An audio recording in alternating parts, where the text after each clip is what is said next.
Hey and welcome back to the final episode of Let's Play Final Fantasy Tactics Advance with your host as always, Mah-Dry-Bread.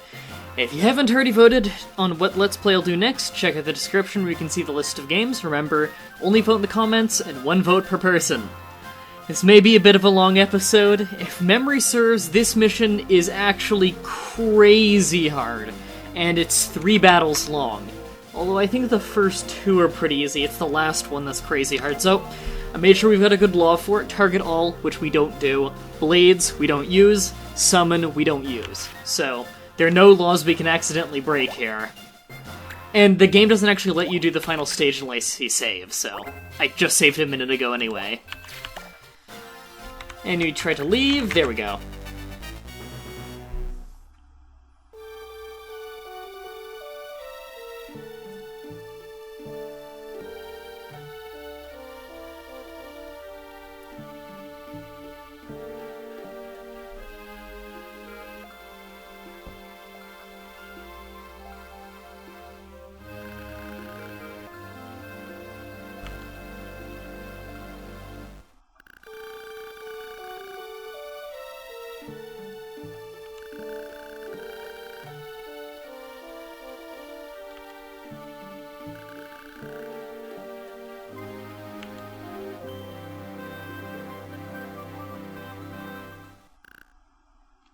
Don't know how we didn't notice that walking in.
Okay, now this encounter really isn't that bad. The most frustrating part of this encounter is that you have so few allies. You can only take 5 people. You of course have your main character as a mandatory. However, Bobus counts as an ally, so that counts as 1 person. However, you can't life him. So really it's just you can take 3 people with you. So, kind of frustrating but not a huge deal. Just take your heaviest hitters. All you need to do is take out the enemy leader. So, taking my healing, and my best damage dealers. Not that Sharon deals much damage, just that she has an instant kill. Lednar, I believe that's his name, the boss here, really isn't that bad by this stage of the game, now that he's not invincible. Oh, she's probably gonna get herself killed right away. Yep. Yeah, intelligent assassin. All of the enemies we'll be fighting from here on are about level 30, so everything's going to be our level or higher.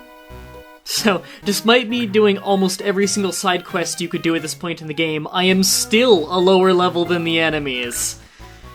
Silence, not a big deal. Irritatingly enough, because of, I believe it's his weapon, he absorbs Holy. So we won't be able to we won't be able to just instant kill him with our abilities. Also, we're learning Ultima Master here, since apparently Last Breath won't work. We're learning Ultima Masher, rather. It's the Ultima spell for assassins. Just a heavy, heavy hitting attack. So we'll be using that. It's really expensive, but if you can't instant kill, this is the next best thing. Here we go. And of course, there are no laws that we're even able to break, so we're fine. By the way, that angel ring for auto life on our white mage is going to really come in handy. Not necessarily in this fight, although It's always nice having an auto-lifing white mage. Alright, as you can see, he's really not that terrifying anymore. He's the first of 3 bosses we're fighting this episode. He's still's got some pretty powerful abilities and everything, but it's nothing you can't take out. The difficulty of this map is mostly just through the numbers game.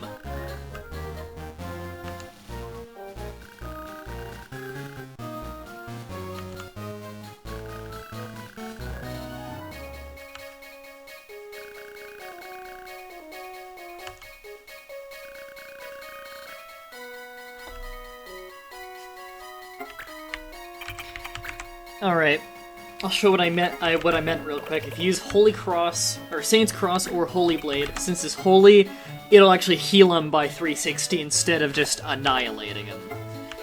There's no real point to a backdraft, so really the best idea is just a normal swing, because as you can see from that 180 damage that I would have hit him with, he really isn't that tough anymore. So that being said, it's always a good idea to auto-life your people.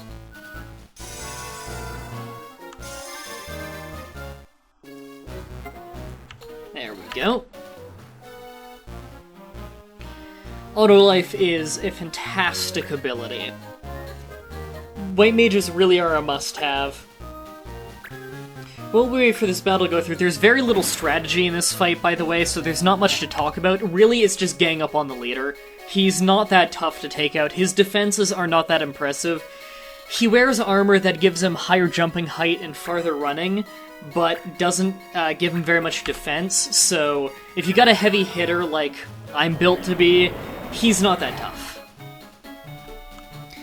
I've actually been planning out my team for the second game, for Final Fantasy Tactics A2, Grimoire of the Rift, I believe is how it's pronounced. I've actually been planning out my team a lot for that when I Let's Play that game. Which, when I do that, that won't be something you guys have to vote on, I'll just start doing it alongside another Let's Play, because that one's gonna be a long one. See, he's so weak now that I can beat him in one turn with a ninja.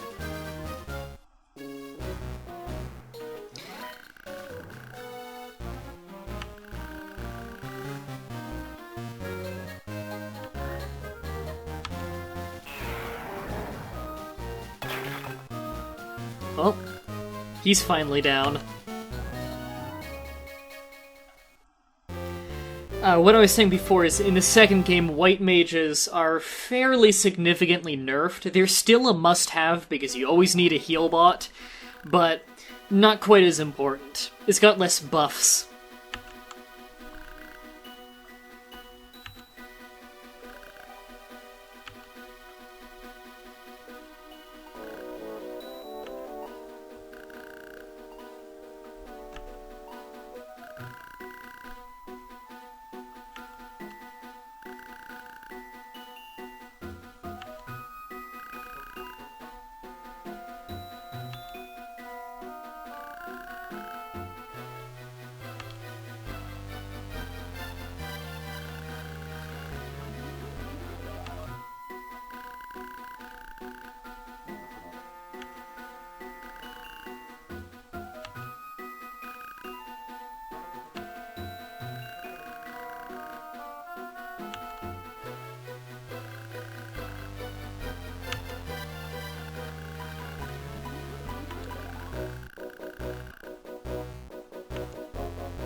You don't have family here.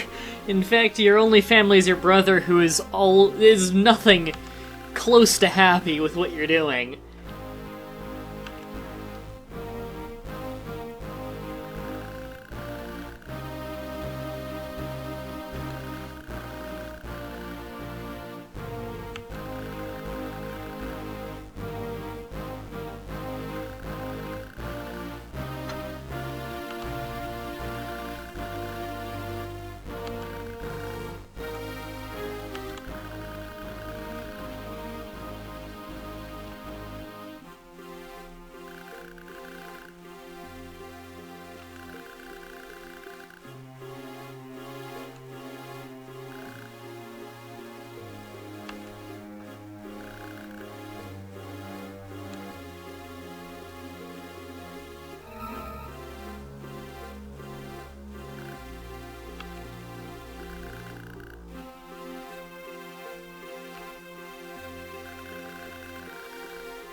Talk about loaded questions.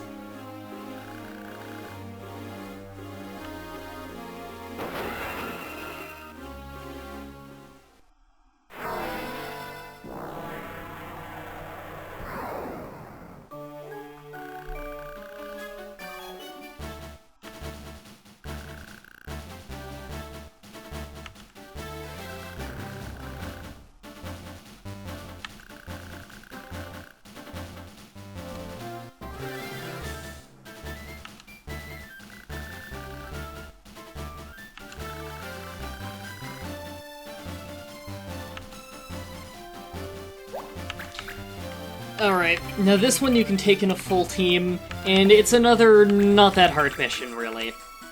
I find this one to be pretty easy. If you have a lot of physically powerful people for your team, and especially if you have abilities like Strike Back, then you'll be completely fine. The boss's main strength here is that she hits incredibly hard. However, if you have Strike Back, her fight command is worthless. Once again, it's just defeat boss, you don't need to worry about the other two. They can be frustrating, they can be powerful, but just ignore them and go straight for the leader. She's got 5,500 health, so you want to surround her early. Having people like a double swing ninja is very helpful for this, as we've already got her fairly close to half health. Really, you just want everyone to just gang up on her. And absolutely ignore the others, because you can do no stat afflictions to them and there's no point in attacking them, so pretend they don't exist. They will hit hard, but that's what your white mage is for. Unfortunately, there is actually very little strategy in these last few battles of the game.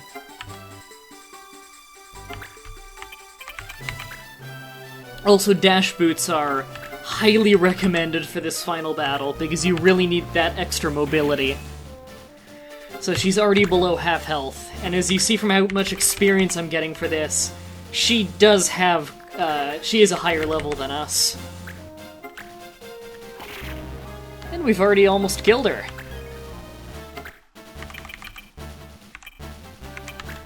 And actually, I think my highest priority here is to keep the ninja alive. So I'm going to auto-life him. I do love the range on auto-life, by the way.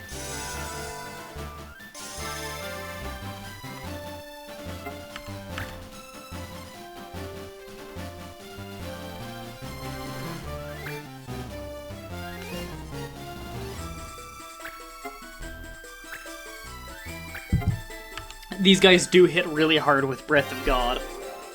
Breath of God is an ability I believe they all have now. It's basically a very powerful Far Fist.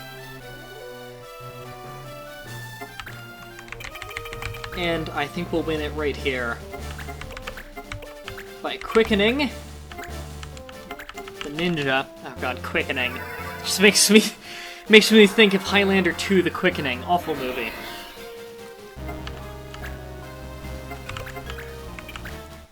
Alright, finish him off. Or her. Overkill!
I'm curious as to how Sid knows this. The final battle. This one is balls hard. He says 2 out of 7. I have no idea who the 2 is. You know, I do have an idea. It might... it might somehow be counting... It might somehow be counting, Moot. I don't know why it would, but apparently it does. Okay. And you. Yeah, we're taking the same team again. This one is hard, because you know the abilities that I haven't been using along that use all your judge points to summon one of the bosses we've defeated to do an area of effect attack? Well, first of all, those are illegal by the... Wait a minute! Those are illegal! I might have won the battle because of that unintentional law. Because normally she will constantly summon those things and just annihilate your team by doing moves that do 250 damage to your whole team and can't miss. It's complete devastation. Since the target all law is in effect, she might not do that. Let's see what happens. Okay, and once again, you want to ignore the other two. They're powerful, they hit hard, but you're gonna have to ignore them. Because any turn you're not attacking the boss is just giving the boss even more time... Spellbind. Is just giving the boss even more time to cast really powerful magic. And the boss's magic is a hell of a lot more powerful than the other two. Great, my ninja is slowed.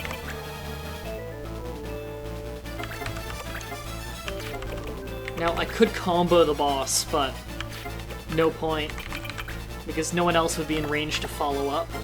So I think what I'm gonna do is boost. So my next arrow does more damage. Maybe go for a combo that time. In fact, I might be able to do a combo right here. What would a regular attack do? 135. Would this heal? Great. Yep, she heals by holy. I can combo, though. Let's do it. Great. At least I still hit the melee attack. Yay!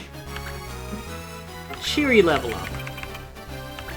Now here is a practical use of attacking those guys is Soul Sphere. Take out their MP so they can't be casting as much. It's a good way, it's a good thing to do while you close the gap.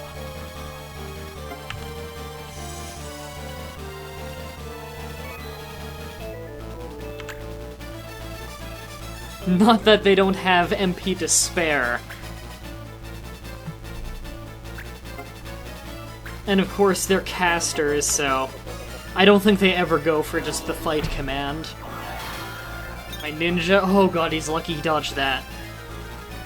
I really want to try and keep everyone alive. My white mage is going to be on, like, full-time life and auto-life duty. No, she's going to use it anyway. Yeah, I think she's using target all anyway, even though it's against the law. Oh god, this is why she's pretty unbeatable, and why I think I'm going to have to do multiple takes with this episode. Look at that! It's undodgeable, by the way. How? It's just luck if she uses it or not. It's an awful final battle. Yeah, it's against the law. She'll do it anyway. It's one of the few times in the game that they'll just cheat like that. Oh, god. Okay, well, I've got to start lifing things. I would just auto-life himself, but I can't be wasting turns like that. I've got to heal the heavy hitters. It's more important that they stay alive.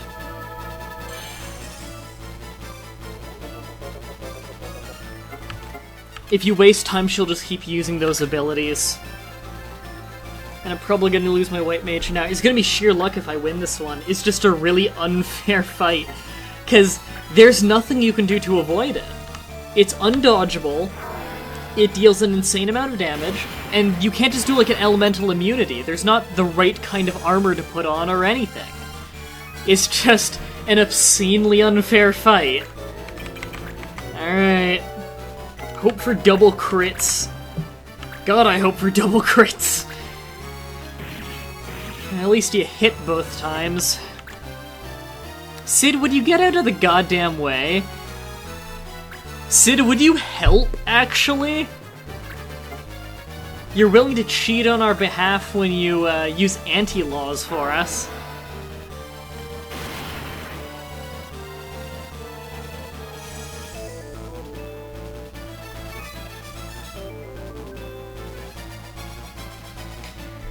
Oh god.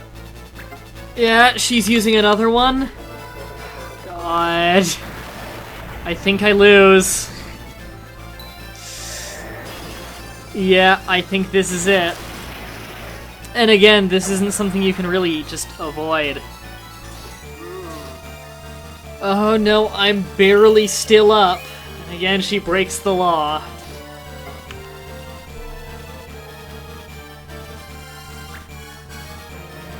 God, I forgot how awful the final battle of this game was. It's really bullshit.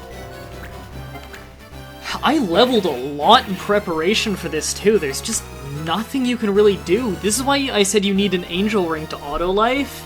But even then, I only have one angel ring. And unless the next 3 attacks miss me, I lose.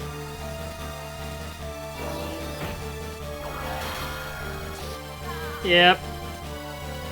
And I think this is game over. I don't think there's any special thing that happens for losing.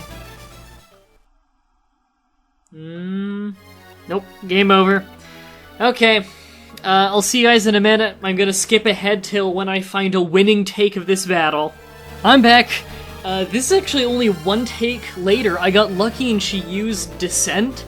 It's where she does a summon that only hurts your MP instead of HP. She then did an HP one and almost wiped us, but all you missed was one little bit of dialogue where MDB talked to Moot and said, "We can't beat her without you," and he said, I want to go home, or something like that. And then one more turn of combat went, I got her cornered, hit her a bunch, I've used boost, and now my archer is ready to finish her off with a 95% hit chance. I think I've got her here via sheer luck, because this final battle blows.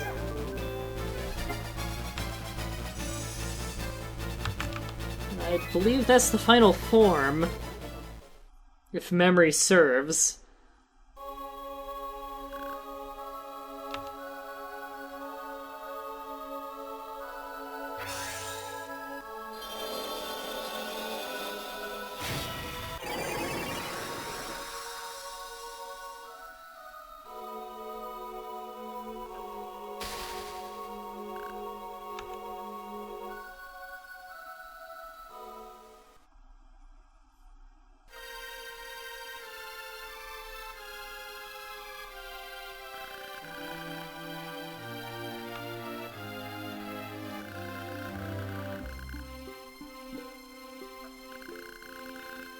Oh, you know it's an end-of-game cutscene when you don't hit A to press dialogue anymore.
It's a gift every human on Earth gets when they're old. It's tough being special. Oh my god.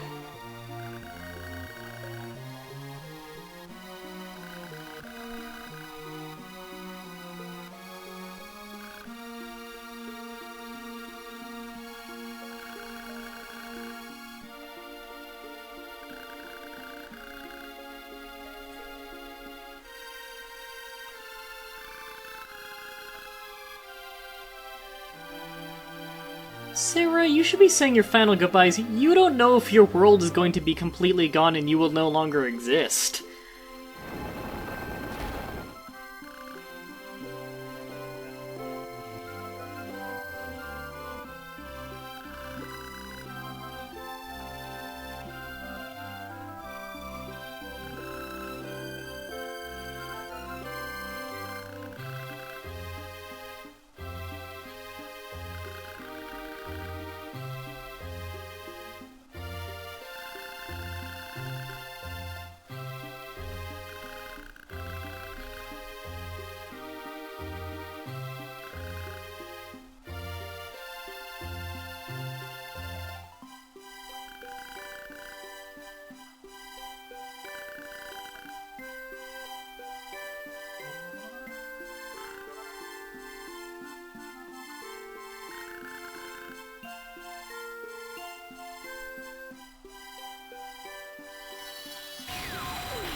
Thank you.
I like this really hastily made explanation as to why there's an you can keep playing after beating the main story.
There's still a tiny bit of red to it, actually.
That's amazing.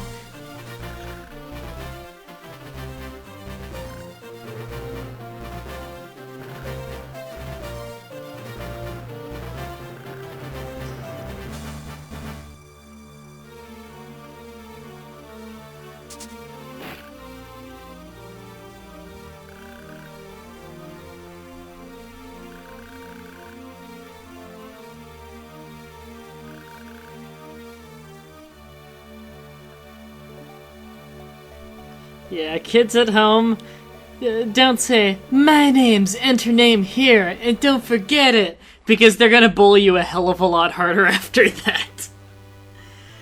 And that's the game. My final thoughts on the game. I have always thought this game is awesome, because this game is awesome, as the credits roll. As for how I would compare it to the other two Final Fantasy Tactics that I've played, which I think is the only other two. I think there have only been two others, which is the original one for PlayStation, and then the sequel to this one for the Nintendo DS. As for how I rank the three, I've been getting asked how I'd rank the three in terms of difficulty, as well as how much I personally enjoy the three. I'd say as for difficulty, this is probably the easiest of the three. And as for which one's the hardest, on average, the PlayStation one is definitely the hardest. However, as for hard mode, I'd say hard mode on the DS one is probably the hardest. Because although the hard mode on the PlayStation 1 is balls hard, don't get me wrong, it's really hard and it's really satisfying and really fun. And death is like death in that one. It's great. I do think that the insane amount of class depth and character the ability depth and strategy and everything in the DS one is probably the most difficult one, or probably makes it the most difficult one. Also, you really do need to manage a big clan, but again, the PlayStation 1 and the DS 1 really are neck and neck for this kind of stuff. Although, the normal mode of the DS 1 is a lot easier than the normal mode of the PlayStation 1. For normal mode, PlayStation 1's the hardest.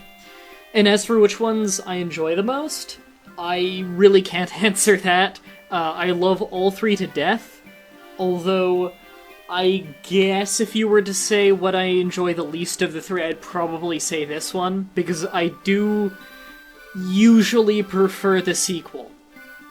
Although I like the character design in this one more. And the PlayStation 1 is just... It's kind of hard to compare the PlayStation 1 because it is so tonally different. It's actually a very dark game. Really, really fun, though.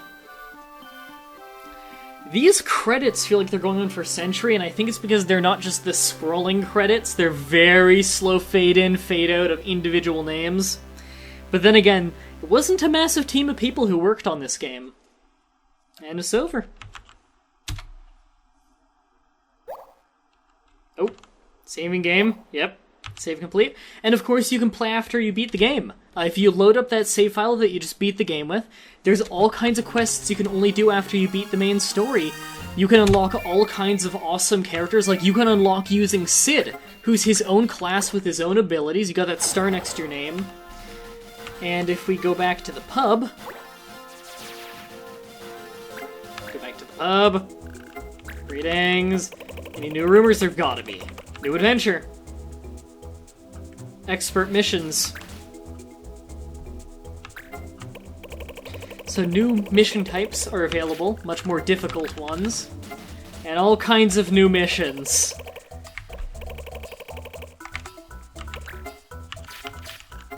And let me check the store real quick. I don't think the store updates after you beat the game. It might? No. Or else she would have said something. Okay. That's it then.